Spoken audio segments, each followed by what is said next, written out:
Assalamualaikum warahmatullahi wabarakatuh.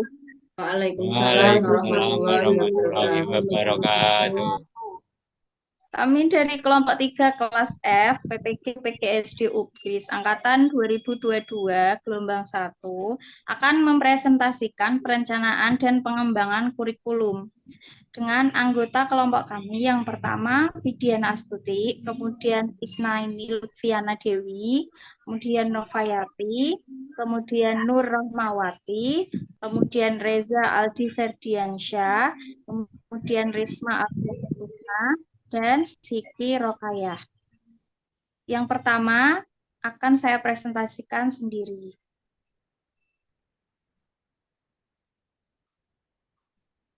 Kemampuan aplikasi. Aplikasi adalah kemampuan untuk menggunakan pengetahuan dengan efektif dalam situasi yang baru dan bermacam-macam. Keadaannya adalah keadaan yang realistis. Nah, mengaplikasikannya mencakup penggunaan suatu prosedur guna menyelesaikan masalah atau mengerjakan tugas.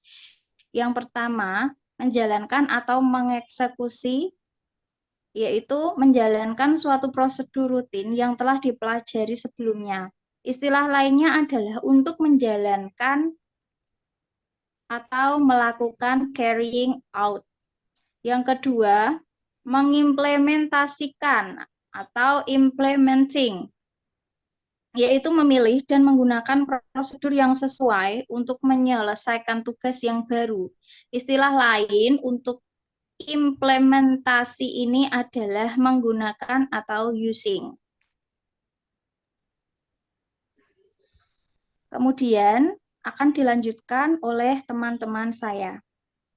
Nah, selanjutnya terdapat 5 indikator yang harus dicapai dalam kemampuan aplikasi. Yang pertama sendiri yaitu efektif. Efektif sendiri yaitu suatu ukuran yang digunakan untuk menyatakan suatu target.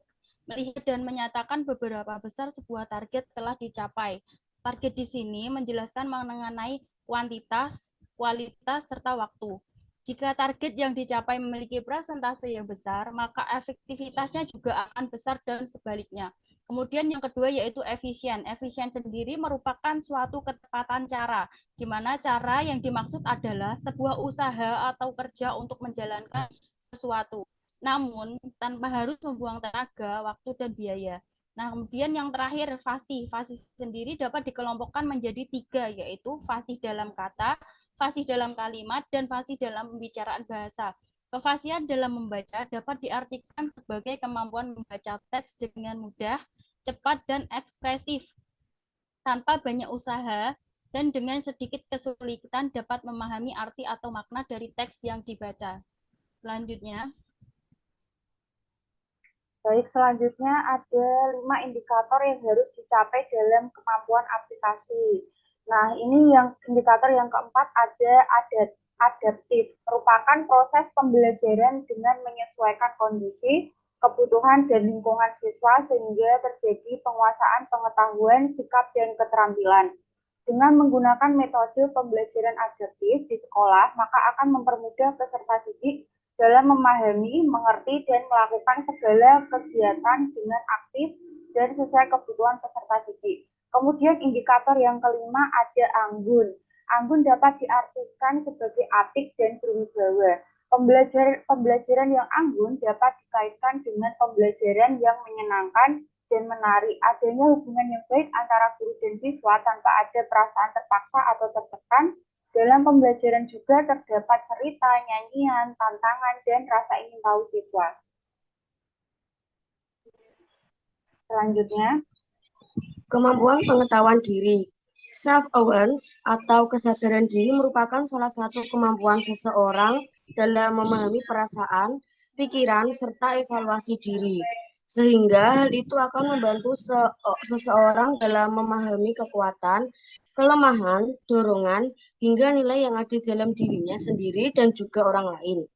Seseorang yang memiliki self-awareness yang baik dapat memahami situasi sosial, memahami orang lain, serta memahami harapan orang lain terhadap dirinya. Jadi, kita akan lebih mudah untuk bisa merefleksikan diri, menggali pengalaman, mengamati, dan juga mengendalikan emosi. Untuk selanjutnya itu ada 4 kemampuan pengetahuan diri. Untuk yang pertama itu kesadaran metakognitif, yaitu siswa mampu merefleksikan materi yang dipelajarinya sehingga terbentuk kesadaran diri yang bernilai baginya dan lingkungan sekitar. Kemudian yang kedua yaitu memahami gaya pribadi, prasangka, proyeksi, dan kebiasaan pemikiran yang membentuk dan menghambat pemahaman siswa sendiri. Di antaranya, siswa mampu memahami materi tersebut dengan gaya belajarnya sendiri. Siswa mampu memvisualisasikan materi yang telah dipelajari dalam bentuk ringkasan atau peta konsep. Kemudian, kebiasaan pemikiran yang membentuk pemahaman sendiri, yaitu berpikir kritis dan mengaitkan dengan kehidupan sehari-hari. Untuk yang selanjutnya, kebiasaan pemikiran yang menghambar pemahaman sendiri, yaitu tidak mau mencari tahu. Untuk yang ketiga dan empat akan disampaikan rekan selanjutnya. Yang ketiga, kemampuan pengetahuan diri yang ketiga yaitu menyadari apa yang tidak kita mengerti. Peserta didik mampu mengelompokkan materi mana yang dimengerti dan yang tidak dimengerti. Lalu, guru memberikan asesmen formatif di akhir pembelajaran yang bisa berupa soal yang memiliki tingkatan yang berbeda sehingga peserta didik dan guru bisa mengetahui sampai sejauh mana pemahaman peserta didik. Guru juga dapat memberikan angket atau pertanyaan refleksi mengenai materi yang dipahami atau yang belum dipahami. Kemampuan pengetahuan diri yang keempat yaitu ada merenungkan arti pembelajaran dan pengalaman. Siswa mampu memahami dan mengaplikasikan dalam kehidupan sehari-hari. Bahwa setelah siswa mempelajari materi pelajaran mulai dari tahap awal hingga tahap akhir, nanti pada proses refleksinya bahwa siswa dapat mengaitkan antara materi pelajaran yang dipelajari dengan materi yang ada atau pada kehidupan sehari-hari. Sekian, terima kasih presentasi dari kelompok kami. Apabila ada salah kata, kami mohon maaf. Wassalamualaikum warahmatullahi wabarakatuh. Waalaikumsalam warahmatullahi wabarakatuh.